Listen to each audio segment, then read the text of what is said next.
How to transfer a domain from GoDaddy to Namecheap.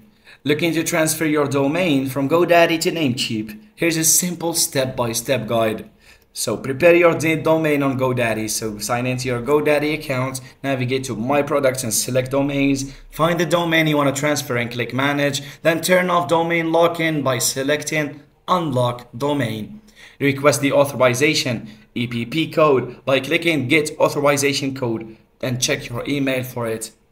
Then you should initiate the transfer on Namecheap. So sign into your Namecheap account, click on Domain Transfer under the Domains menu. Input the domain you wish to transfer and click on Transfer. Paste the EPP code you received from GoDaddy. Verify domain details and confirm the transfer request.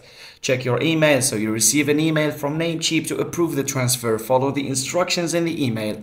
You can check the status of the transfer in your Namecheap account under Manage Domains.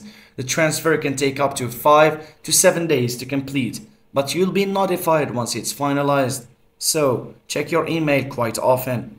And that's it. Your domain is on its way to GoDaddy, from GoDaddy to Namecheap. For more tips, hit the like button and subscribe. Thanks for watching.